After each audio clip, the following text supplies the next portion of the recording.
Friends, मेरे channel easiest maths में आप सबका एक बार फिर से स्वागत है। आज हम देखेंगे आरबीएससी का चैप्टर नंबर 14 सममिति। तो चलिए बिना देर किए हम शुरू करते हैं। सममिति। भूमिका। सममिति या सिमेट्री एक महत्वपूर्ण ज्यामितीय अवधारणा है जो सामान्यतः प्रकृति में प्रदर्शित होती है तथा क्रियाकलाप के लगभग सभी क्षेत्रों में इसका प्रयोग होता है। कलाकार, व्यवसायिक, कपड़े या ज्वेलरी डिजाइन करने वाले, कार निर्माता, आर्किटेक्ट तथा अनेक अन्य सममिति की संकल्पना का प्रयोग करते हैं। मधुमक्खी के छत्तों, फूलों, पेड़ की पत्तियां, धार्मिक चिन्हों, कंबलों और रुमालों, इन सभी स्थानों पर आपको सममिति डिजाइन दिखाई देंगे। आर्किटेक्ट, इंजीनियर, प्रकृति, इसका उदाहरण आपको दिया हुआ है। आप पिछली कक्षा में रैखिक सममिति का कुछ अनुभव कर चुके हैं। एक आकृति में रैखिक सममिति होती है यदि उसमें एक रेखा ऐसी हो जिसके अनुदिश उस आकृति को मोड़ने पर आकृति के दोनों भाग परस्पर संपाती हो जाते हैं। इस अवधारणा को आप याद कर सकते हैं और इसकी सहायता के लिए यहाँ कुछ क्रियाकलाप दिए जा रहे हैं। सममिति दर्शाने वाले एक पिक्चर एल्बम बनाइए। कुछ रंगीन आकर्षक इंक डॉट डेविल्स बनाइए। कागज के कटे हुए कुछ सममिति डिजाइन बनाइए। आपके द्वारा एकत्रित किए गए डिजाइन में सममित रेखाओं या अक्षों को पहचानने का आनंद लीजिए। आइए अब सममिति पर अपनी अवधारणाओं को और अधिक प्रबल बनाएं। निम्नलिखित आकृतियों का अध्ययन कीजिए। इनमें सममित रेखाओं के बिंदुकित रेखाओं से अंकित किया गया है। ठीक है, ये आपको कुछ आकृतियाँ दी गई हैं, टी, ये फिर एम और ये एरो। सम बहुभुजों के लिए सममिति रेखाएं। आप जानते हैं कि बहुभुज पॉलीगन एक ऐसी बंद आकृति है जो अनेक रेखाखंडों से बनी होती है। सबसे कम रेखाखंडों से बना बहुभुज एक त्रिभुज है। क्या आप इन रेखाखंडों में कम रेखाखंडों वाला कोई एक अन्य बहुभुज बना सकते हैं? इसके बारे में सोचिए। एक बहुभुज समबहुभुज रेगुलर पॉलीगन कहलाता है यदि इसकी सभी भुजाओं की लंबाइयाँ बराबर हों और सभी कोणों के माप बराबर हों। इस प्रकार एक समबाहु त्रिभुज 3 भुजाओं वाला एक समबहुभुज होता है। क्या 4 भुजाओं वाला एक समबहुभुज होता है? क्या आप 4 भुजाओं वाले एक समबहुभुज का नाम बता सकते हैं? एक समबाहु त्रिभुज जिसके एक समबहुभुज है क्योंकि इसकी प्रत्येक भुजा की लंबाई समान है और इसके प्रत्येक कोण की माप 60 डिग्री होती है।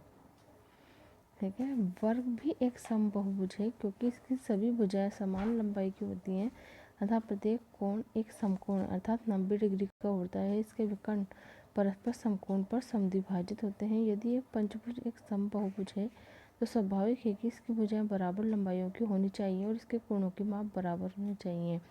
बाद में आप पढ़ेंगे कि इसके प्रत्येक कोण की माप 108 डिग्री होती है।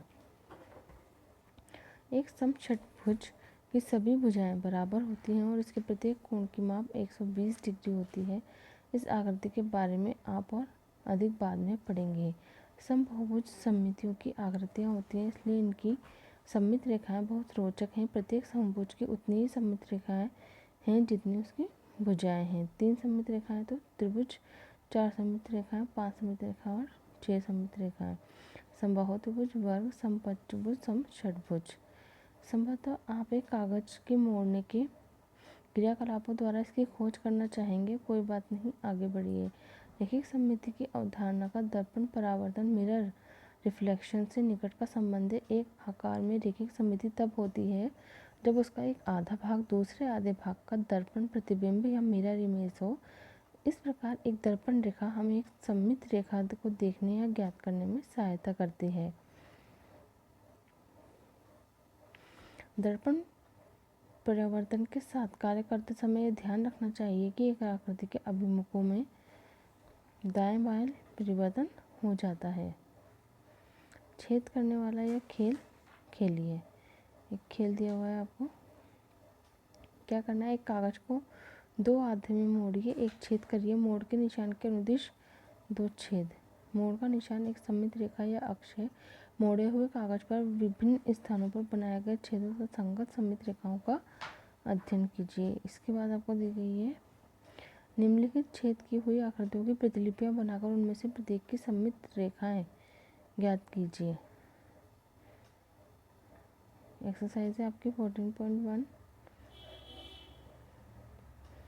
एज इट इज आपको करनी है। अब आती है पास घूर्णन सममिति। घूर्णन सममिति क्या है? जब घड़ी की सुइयां घूमती है तो आप क्या कहते हैं? आप कहते हैं कि ये घूर्णन या रोटेट कर रही हैं। घड़ी की सुइयां केवल एक ही दिशा में घूमती हैं। यह घूमना एक बिंदु के चारों ओर होता है जो घड़ी के पटल का केंद्र है। पटल यानी फेस। घड़ियों की सुइयां जिस दिशा में घूमती हैं वह घूर्णन दक्षिणावर्त घूर्णन कहलाता है, अन्यथा घूर्णन वामावर्त कहलाता है। छत के पंखे की पंखुड़ियों के घूर्णन के बारे में आप क्या कह सकते हैं? क्या ये दक्षिणावर्त दिशा में घूमती हैं या वामावर्त दिशा में घूमती हैं, अथवा ये दोनों दिशाओं में घूमती हैं? यदि आप साइकिल के एक पहिए को घुमाते हैं तो वह घूर्णन करता है। यह दोनों ही दिशाओं दक्षिणावर्त और वामावर्त दिशाओं में घूर्णन कर सकता है। दक्षिणावर्त घूर्णन और वामावर्त घूर्णन में से प्रत्येक के 3 उदाहरण दीजिए। जब कोई वस्तु घूर्णन करती है तो उसके आकार और माप में कोई परिवर्तन नहीं होता। घूर्णन उस वस्तु को एक निश्चित बिंदु के चारों तरफ घुमाता है। निश्चित बिंदु घूर्णन का केंद्र, सेंटर ऑफ रोटेशन कहलाता है। घड़ी की सुइयों के घूर्णन का केंद्र क्या है, इसके बारे में सोचिए। जो मिड पॉइंट होता है जहाँ पे सुइयाँ जुड़ी हुई होती हैं आपकी, वो उसका घड़ी का केंद्र होता है, सेंटर ऑफ रोटेशन। घूर्णन के दौरान घूमे हुए कोण को घूर्णन कोण, एंगल ऑफ रोटेशन कहते हैं। आप जानते हैं कि एक पूरे चक्कर में 360 डिग्री का घूर्णन होता है। एक आधे या अर्ध चक्कर और एक चौथाई चक्कर के घूर्णन कोणों के क्रमशः क्या माप हैं? एक अर्ध चक्कर का अर्थ 180 डिग्री का घूर्णन है तथा एक चौथाई चक्कर का अर्थ 90 डिग्री का घूर्णन है। जब 12 बजते हैं तो घड़ी की दोनों सुइयां एक साथ होती हैं। 3 बजने पर मिनट की सुई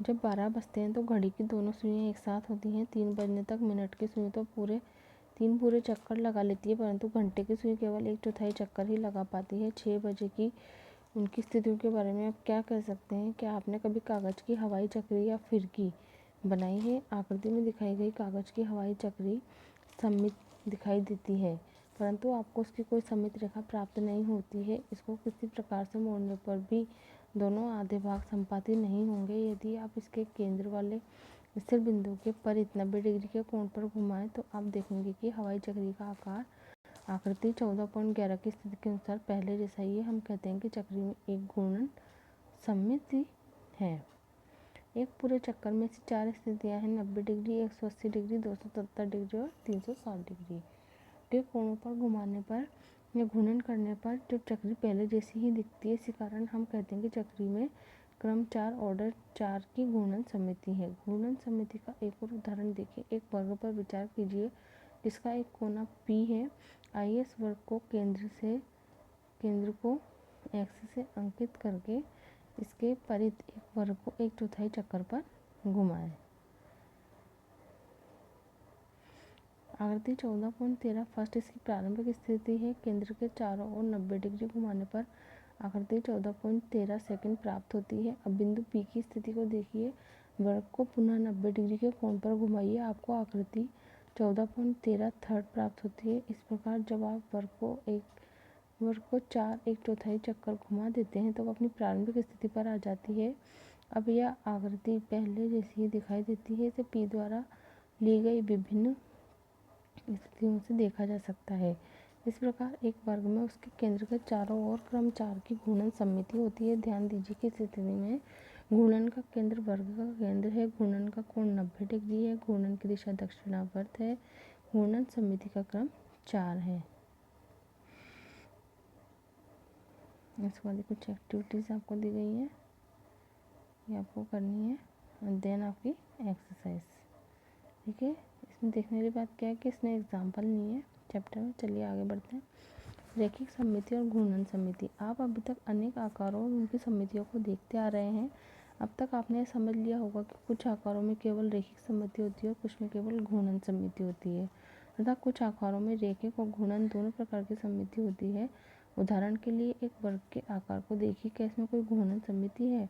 यदि उत्तर हाँ है तो इस घूर्णन सममिति का क्रम क्या है, इसके बारे में सोचिए। एक वृत्त सबसे अधिक पूर्ण सममित आकृति है क्योंकि इसके केंद्र से परित किसी भी कोण पर घुमाकर वही आकृति प्राप्त की जा सकती है, अर्थात इसमें अपरिमित रूप से अनेक क्रम की घूर्णन सममिति है और साथ ही इसकी अपरिमित सममित रेखाएं हैं। वृत्त के किसी भी प्रतिरूप को देखिए, केंद्र से होकर जाने वाली प्रत्येक रेखा अर्थात प्रत्येक व्यास परावर्तन समिति एक सममित रेखा है तथा केंद्र के परित प्रत्येक कोण के लिए इसकी एक घूर्णन समिति है। फिर आपकी आती है एक्सरसाइज 14.3। इस चीज को मैं आपको एक बार वापस से समझा देती हूँ। देखिए,